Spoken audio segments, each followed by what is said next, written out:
Hey everybody, David Chatham here with Angel Oak Creative. Welcome to our latest episode of our Nonprofit State of Minds podcast. This is our first year doing it. Have really enjoyed the conversations that we've had. We've had wide-ranging conversations across so many topics. And today I think is going to be our most exciting topic ever. We're talking about data. Okay, I think we just lost everybody in the audience, but I have some great folks here. I've got Matthew Elliott and Marshall Worth with Data Bull. Welcome, guys. Yeah, thank you. Great to be here. So Matthew and Marshall are the co-founders of Data Bull, and they are doing some really interesting things around data for nonprofits. And when we met for lunch a little while back and they were talking about what they were doing, I'm like, more people need to know about this. More people need to be aware that there's a better way, that there's another way that you can, that you can be friends with your data and not have it be a something that is a challenge. So if you guys could just maybe explain what Data Bull does. And when we say Data Bull, it is data, B-U-L-L. One of my colleagues thought I was saying Dateable and like, oh, is that a new dating app? So I want to make sure that I say it correctly, and it is Data Bull. And yeah, tell us what Data Bull does. What's your purpose? Yeah, thanks, David. Thanks for having us on and the listeners. Hopefully we have some good things to talk about. I love the topic around data. Obviously, Marshall and I were keen to that. And Nerd alert. Nerd alert. There's a hey, data isn't for geeks anymore, right? It's something we all have to work with and work around. And so yeah, that's right.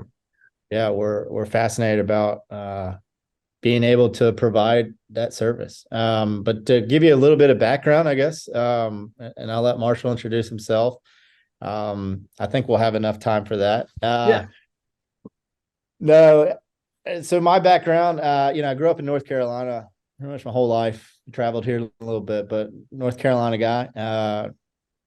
Kind of found myself in Raleigh in tech after coming out of finance for a little bit, and then after COVID, found myself in the nonprofit world, which was fun and exciting, and there's a lot of things going on. And but while I was there, it's the same kind of problem, whether I'm at a corporate level, small business or nonprofit, was the idea around data, how to manage it, how to pull those analytics and insights and reports faster. Everything was needed yesterday, and the accuracy was always kind of hit or miss. And, in the current market space, there were a lot of different options that just didn't fit where we were at that organization. And brought on my friend Marshall and really looked at how we could create a better way, an easier way for organizations to understand their data and to manage the data, and then move forward in a strategy that makes sense, instead of just kind of throwing darts at a wall or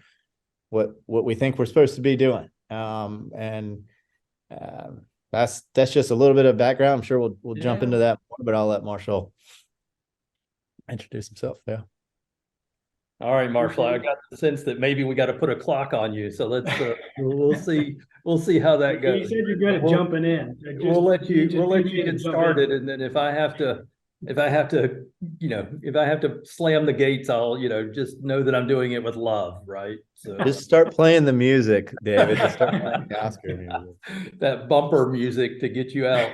You're good. So go ahead. Tell us about how you got here and what your role is, or what. I appreciate it. Thank you, David.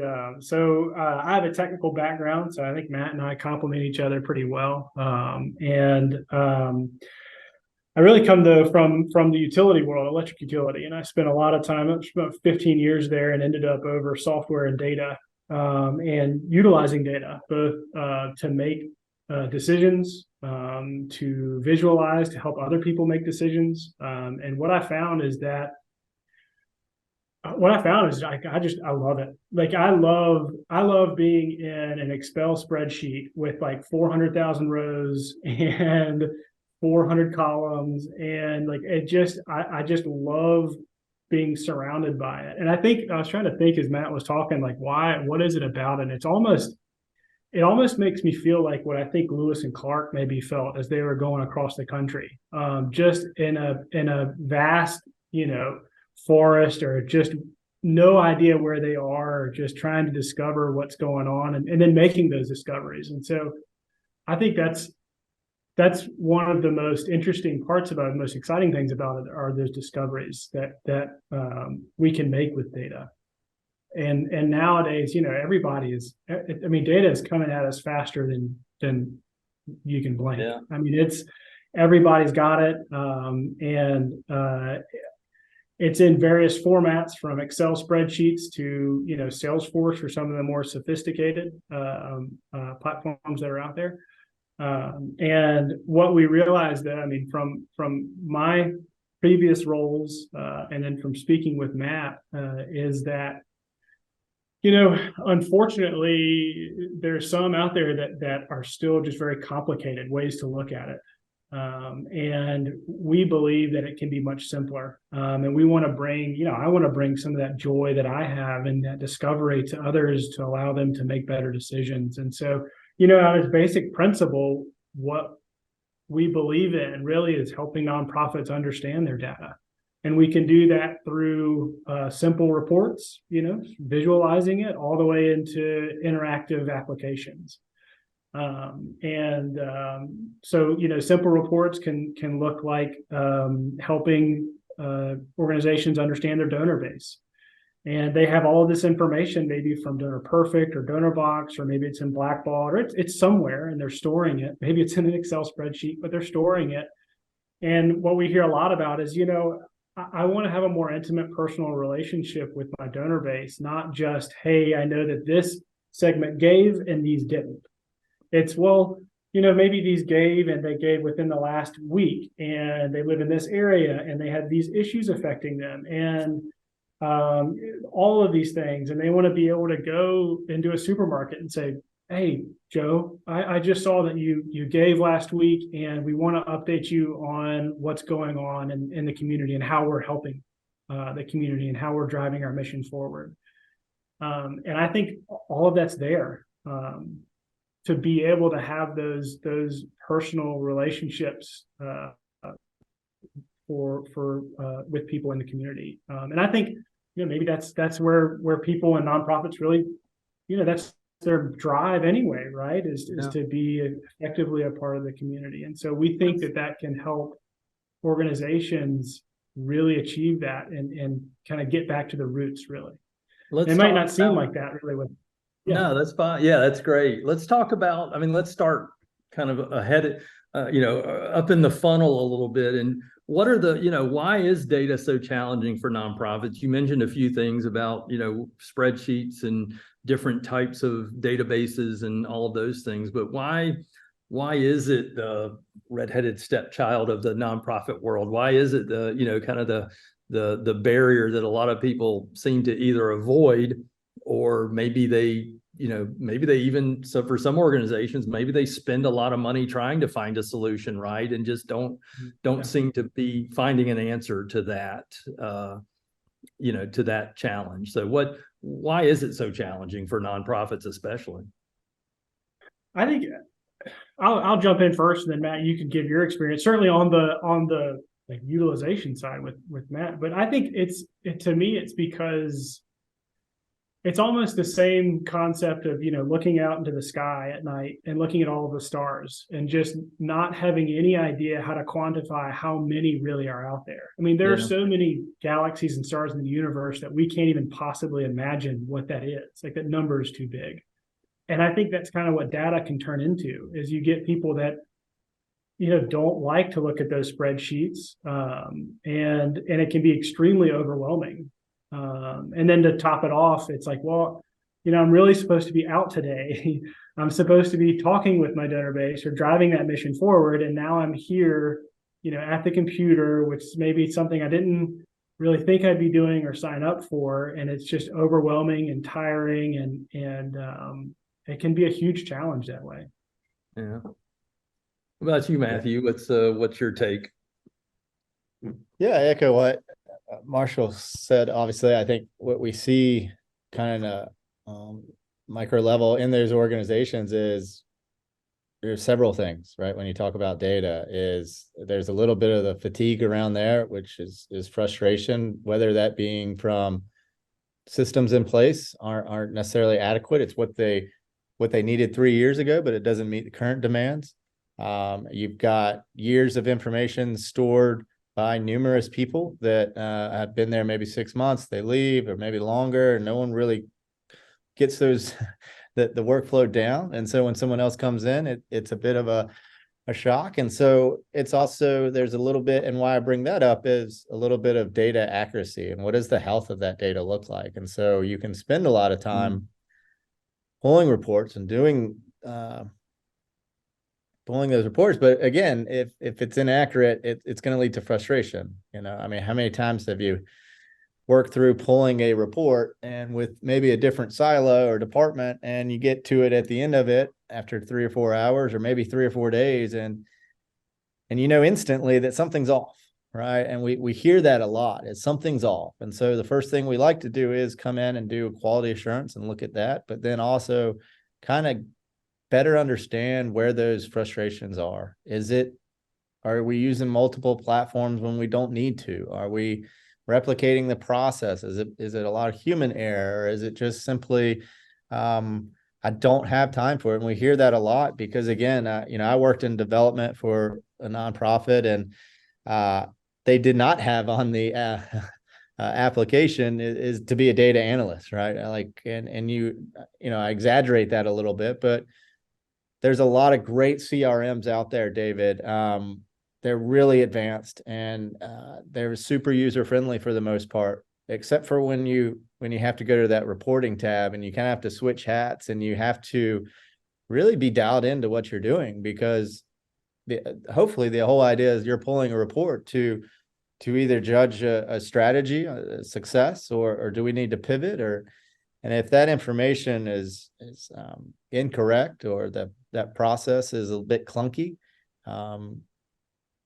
you're going to avoid it, right? It's uncomfortable. And so, yeah, I know for us, when we work with our clients, some of the first questions we're asking them about is, what's your donor base look like, right? What's their, what's their, average gift size? What's their giving behavior? What patterns can we find? And, sometimes we get people who can tell us right away, and other times we get blank looks of, I wish we knew, right? And, it just, as from a selfish perspective at Angel Oak, we would rather base our recommendations, our strategy around fundraising and marketing and communications around data, as opposed to assumptions or gut, right?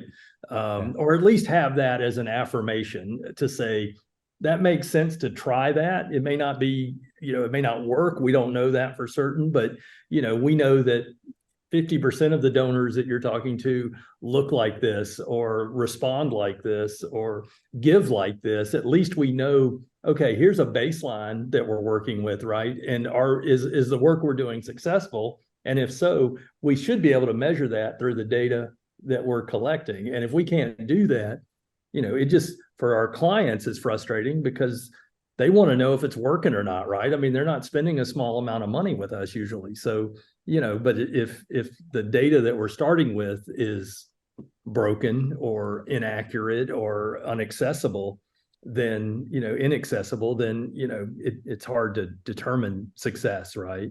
Right. So what opportunities are they missing? Are nonprofits missing by not being able to effectively discern their data, to identify the data that's going to make the most sense for them, and to leverage that when they're making decisions or developing strategies?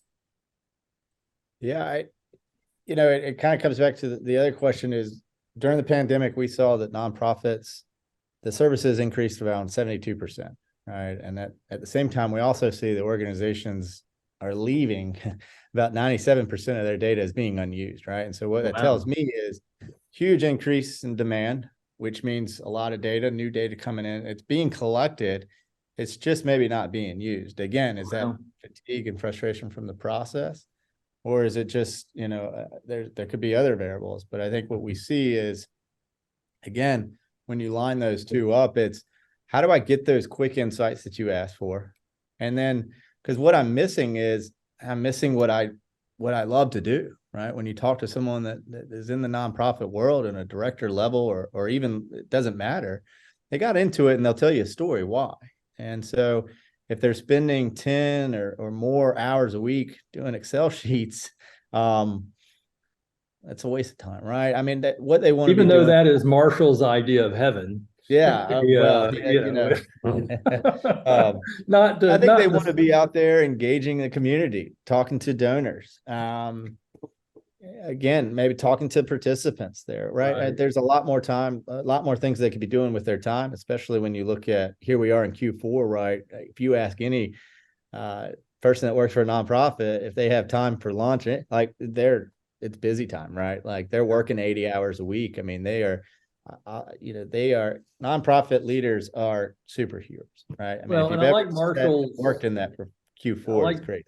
I like Marshall's analogy about the stars, right? To me, something like a data bowl is like the telescope to those stars, right? Because you're able to zoom in and get information and details that the naked eye can't perceive, right? So Yeah. being able to see, how are those stars related to each other? Are they part of a constellation? Do they line up in a certain way? Are they, near certain planets? So I like that idea of understanding the proximity, the relationship, the behavior that can be gained by being able to get a closer look and a clearer look at that universe, right? So, well, and I think that also, because we work with, primarily nonprofits, we're fortunate that we can say, to carry that analogy, right? It's like, hey, let's focus on this part of the sky right now for you.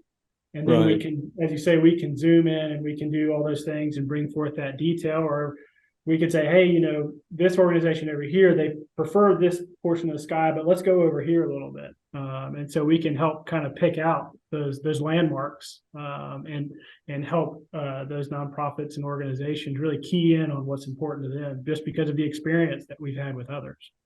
So talk about that specifically. What does the Datable platform, the Datable technology actually do? What does it empower nonprofits to be able to do? And start wherever you want, but just kind of walk us through, what is your approach? What is the process for folks to understand what Datable can do for them? Sure. Yeah. So it's really the flagship product is Alpha BI, which is a business intelligence platform. And if you're not familiar with that, or if anyone isn't, it's really almost a glorified kind of visual Excel platform.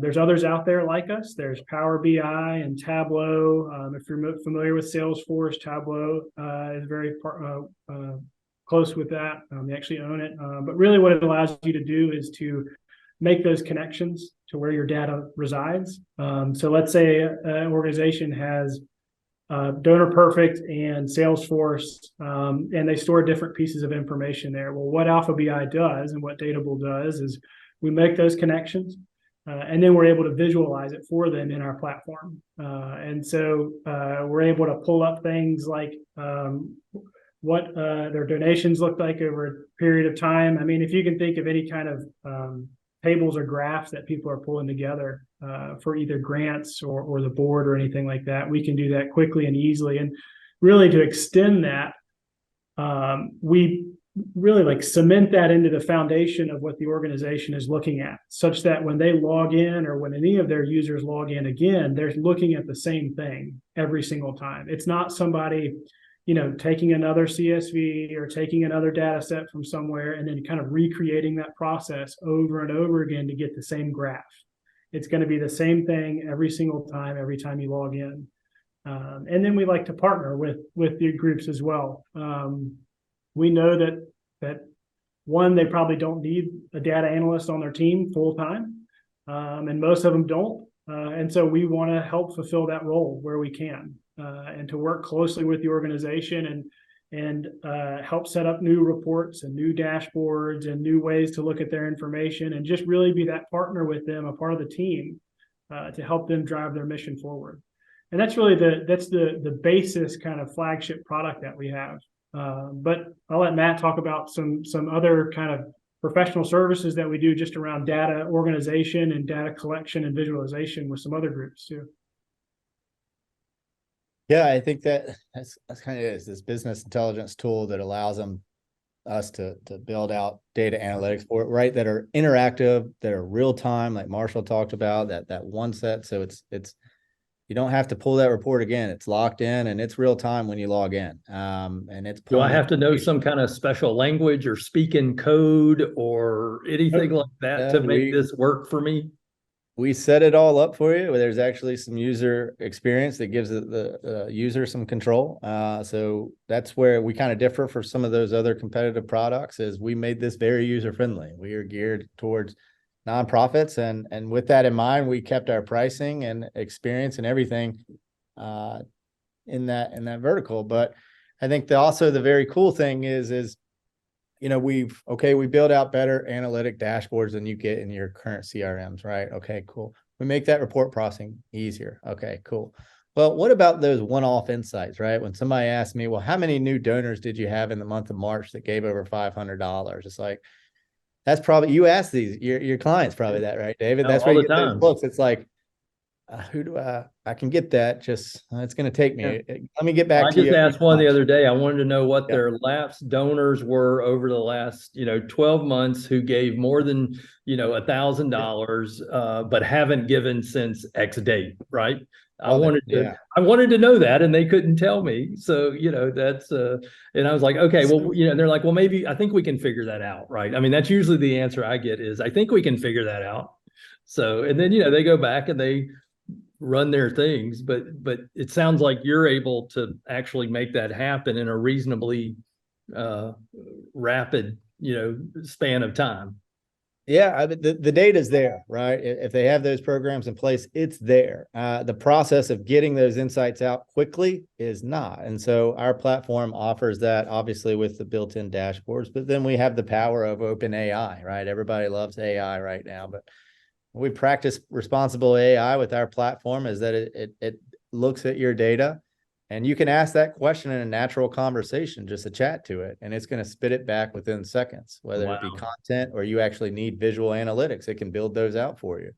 I'm pretty good in Excel, but question like that, David, that's going to take. I'd probably give you the whole, well, let me get back to you by the end of the day, or if not, first thing in the morning. I promise we'll get to it. And then you get it Friday, right? And it's like, well, it just took them. There's multiple people that may have to touch that report, and it's a process, right? So we've established that we can save 10 hours more a week per nonprofit organization for leaders. Wow. This is a must-have. It's like your command center, right? This is what I look at to gauge everything. But then we have the outside the flagship is the idea of the power of Databull, right? Myself and Marshall, that we can come in, and we've done everything from standardized forms for community information, gathering that information. We're looking at building a health and wellness app for a nonprofit in the western part of the state. So some very cool community projects that we're building out for them. And again, I think Marshall and I come in with the idea is, they may be something about Alpha BI is attractive to them, but we really want to make sure before we lock them in any kind of product that we understand where those needs, where the problem really resides. And if we can build something out for them that solves that, that's what they're there to do. We're not there to replace any current CRM system. We're just there to build out maybe what those systems are lacking, and which we think for most people is just quick, available insights. Well, I know if you could find 5 or 10 hours a week in some development director's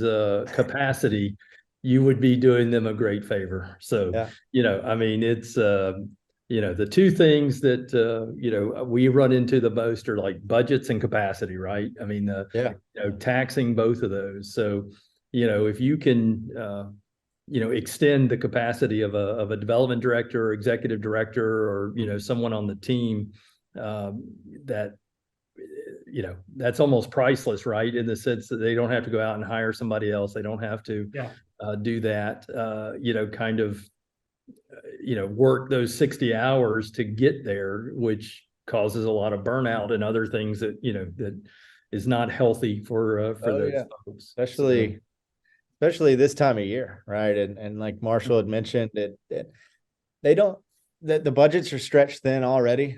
The workforce is stretched thin, and so it's we like to think of it as they don't need $100,000 data analyst. But when they do need information, they need it yesterday. And so what we offer is, well, here's a nice platform, but that one-on-one service, right? You get a dedicated BI specialist, a team of us that you can pick up the phone. We can come in and visit on site. You're not hitting a chat box that may give you some scripted answer. We really try to solve those problems for you and set them up for the best success, where they feel like we are kind of an extension of their team there. Yeah. Well, if you could give us kind of a practical example, maybe of one of your clients, whether you want to mention by name or not, it's fine, but, just give us an example of maybe how they've put this to use, and have gained, felt like they've gained some of that capacity, or at least some effectiveness in the work that they're doing. Yeah, so we have Matt mentioned it. So we have a client who is in charge of grants for the state of North Carolina, and some federal grants as well. And so what they do is they interface with different counties in North Carolina. And in order to make sure that things are on track, the state or federal agencies require them to track certain numbers. And so what their former process is like, hey, here's a Word document, please go in and fill this out, or here's an Excel document, please go in and fill this out, and then send it back to us, right? And so what that looks like is, you've got 40, 50, 60 Excel documents hitting somebody's inbox, and they may have receipts that are attached to them. They may have other material, and somebody's got to go through that, and, they've got to make a report out of that. They've got to put pictures to it and things like that. They've got to write the information and get that back to the state.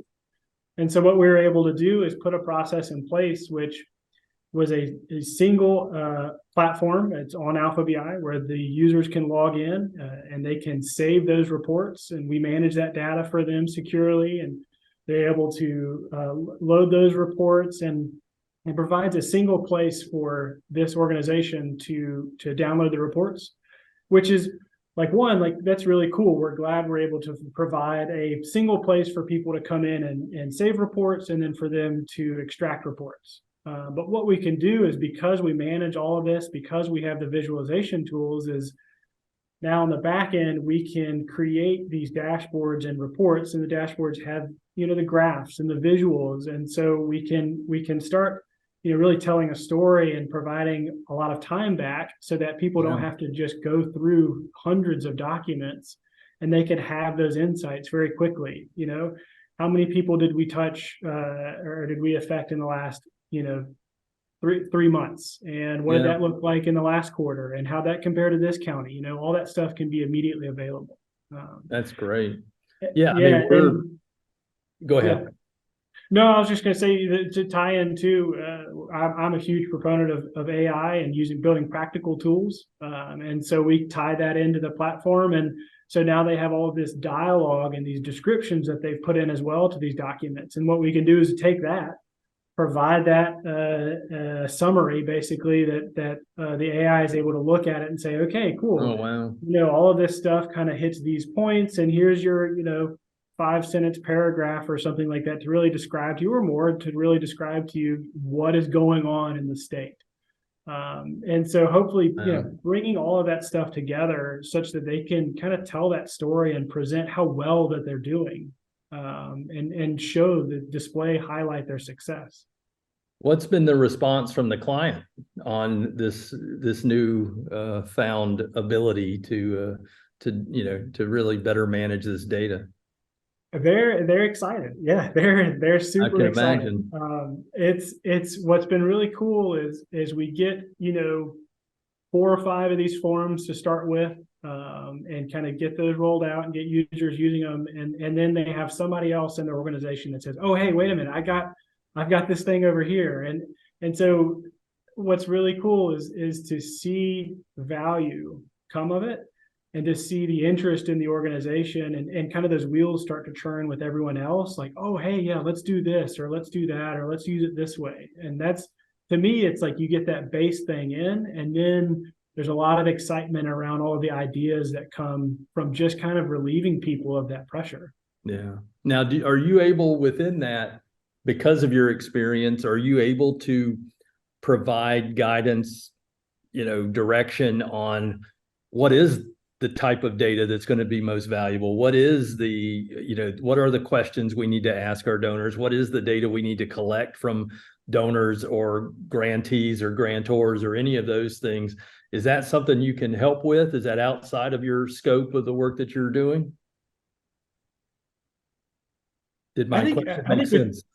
No, it did. I think I was going to let Matt talk about that, because what I was going to say is I think with our experience, again, talking with many organizations and with our experience with nonprofits, we're able to provide service like that, and really dig in when we dig in within an organization and understand them. Yeah. Yeah, again, I think it speaks back to we want to be an extension for them right there, and we bring our resources. We can be a sounding board, and we've got people. Some our clients, we set them up and they're rocking and rolling, and then they come back to us and they're looking at changing CRMs, or they're going through their RFP, or they're looking to make moves. Right, we're in Q4, so a lot of talk is around 2024, and a lot of that is, again, we got budget stretched thin already, and making an investment where they're, some people are looking at doing overhaul investments, 50,000. They come to us and say, is this right? Is this is what we should do? And we say, well, let's consider a few things, right? And make sure that it's the right, not that we say yes or no, you should go and do that, but it's more of again, we want to kind of help navigate those waters with them when it comes to data, because a lot of times when we sit down with clients, you can see the weight is there, right? Yeah. They're already frustrated. They know they're going to talk about data. Their experience with data is not fun like Marshall's, David, right? They Never. I get that. I've been there and I've seen that process, and I've seen employee turnover, and I've seen just kind of, again, just beating it with the same strategy and getting the same results. While at the same time, the organizations are thriving, they're expanding, and they're just looking for what is the best option for us. And we both worked in corporations where there's millions of dollars of budgets, and there's still the same problem there. They just have a lot more resources and departments to help deal with that sometimes, where they can afford to go spend that $100,000 or $1 million overhaul. And we realize that's unnecessary most of the time in our experience. And we want to back ours with actual action, not just advice. We want to step in and help them with that process. When they say, help me, here it is, we say, okay, we'll be back in a week and we'll have a solution for you. Well, you mentioned this, kind of strategic planning. I do know a lot of clients are going through that right now. A lot of nonprofits are going through that right now. Yeah. What role does data play, managing data and understanding data? What role does that play as you're developing a strategic plan? And how should you think about that as one of the levers that can be pulled, or one of the considerations when you're creating budgets or you're creating strategies for next year? What should, because you don't think of data as like a line item in your strategic plan, right? But it sounds like maybe it should be.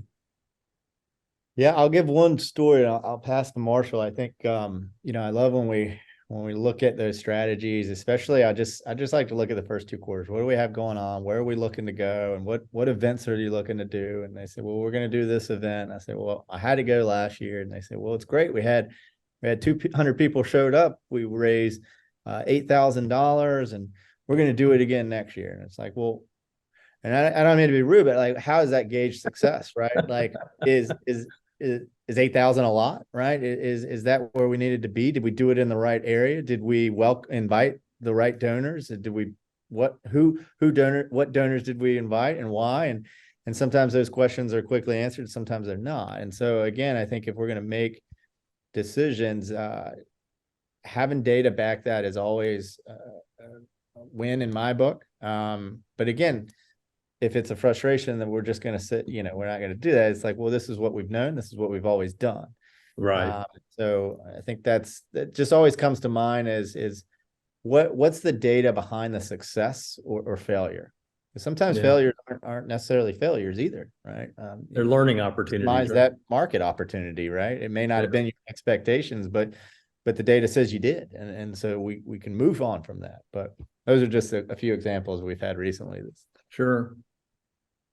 Marshall, anything to add to that? Well, I would just say to begin with, I always err on the side of let's collect the data first. I mean, especially right now, not to the point where you want to make anybody's life difficult, but you can be strategic and it can be very simple. And you can put simple processes in place that allow you to collect data. And honestly, right now, like we're in an age where computing and like data storage, it actually is very cheap.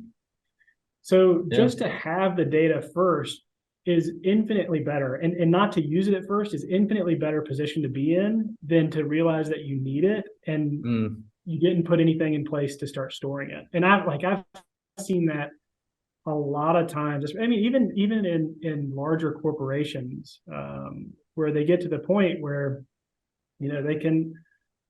they need to have these questions answered, but there was no process to start storing the data. And even with them, even with their resources, a lot of times it's, I'm sorry, there's nothing I can do about it. So I feel like number one, it's just let's create a process, let's put it in place, and let's just begin collecting the data.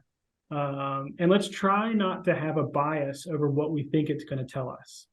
Sometimes that can also be kind of disrupt a strategy, is when you think, you need to do something, you think you need to collect data a certain way. If you can really kind of come at it in a neutral position, and just kind of step back and allow it to tell you a story, you'll find that some really interesting things come out of it, really fun and exciting things come out of it. Well, how can people learn more about Datable and what you all are doing? And I don't know if you want to share any pricing or any of that. I thought you were surprisingly affordable, but certainly, how can they learn more about the work that you're doing and maybe how it could apply to their organization? Yeah, I think let's have a conversation, right? Definitely reach out. We've got a lot of information and resources and some videos on our website at thedatable.com.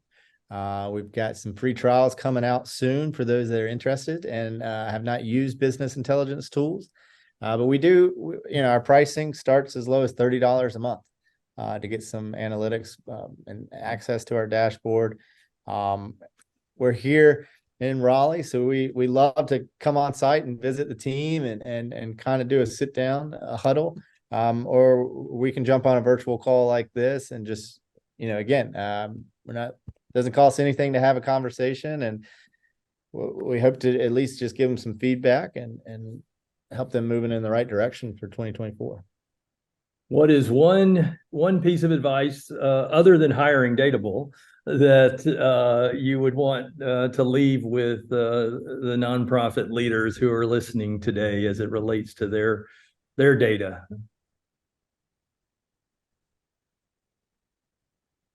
Yeah, the toughest one at the end here. The thing that comes to my mind is breathe easy. It's gonna be okay. It's not as scary as you think it is. Yeah. I agree. We try to keep things simple. I think most people like their problem is not as big as they think it is. At least the fix on our end, right? They say, well, we got this, Matt. We got Marshall. We got this. Like, oh man, it's going to take a while. This is probably going to be expensive, isn't it? And it's like, not really, right? Like there's simple ways to fix these things without reinventing the wheel or changing anybody's day to day. Like we can work with them and just do your research, have conversations with people, and what fits your organization may not fit the organization down the street. Right. And this, So I mean, this is where we see a lot of that happen. And this is, I mean, AI's been around a little while, BI's been around a little while, but technically this is all kind of new, right? For nonprofits. I mean, there is some form or fashion, maybe some of this has been available, but the way that you all have brought it together is something that's new. And I think people need to understand that, and also understand that, explore where it fits in your organization, if it does at all, right? I mean, everything's not for everybody, but I would say that if data is a challenge and data is an opportunity, then exploring how to new options, to your point, rather than relying on all the old ways of doing things, is worth the effort. And I think the combination of Marshall and Matt, of kind of that side of things, of Marshall, who is just the most respectable like data nerd and can dig in deep, and Matthew, who's no slouch in the data world, but also sees it from a more application standpoint. I think both of that can be really helpful, and I've enjoyed learning more. I've definitely learned something new today, but also in our past conversations. So I encourage people just to reach out and have a conversation and figure out what it looks like, whether you hire Data Bull or not. I mean, I think you can only learn something. And, I think there's an opportunity there. So I would encourage people to check that out. And you said it was thedatabull.com. That's correct. And all right. Yeah, and we appreciate are you on the LinkedIn and all the other places that they can find you? On LinkedIn, all the social media platforms, Okay. and we'll actually be at the if you're in North Carolina, we've got a big conference in Winston-Salem at the end of the week. We'll be there. I know you guys at Angel Oak will be there. We're going to so see you. Forward to having those conversations and learning more ourselves. So, well, that's great. Well, thank you both so much for your time and your investment in the nonprofit community. This year we've been talking about the state of nonprofits, and hence why I'm wearing the t-shirt. If you're watching the video, you can see the t-shirt, but that we believe in building North Carolina into a stronger state of nonprofits. And part of that is managing data and doing it effectively. And, as I've mentioned to these guys, I mean, I'd much rather run with the bulls than against the bulls, right? So, if data can be, can be seen as being able to run with it instead of against it, I think people will have a much better success rate at the work that they're doing to raise money, to build relationships, to understand their interactions with volunteers, all of those things, right? So thank you both for all that you do. Look forward to staying in touch, and keep up the great work. Thank you, Dave. Really appreciate it, guys. All right, take care now.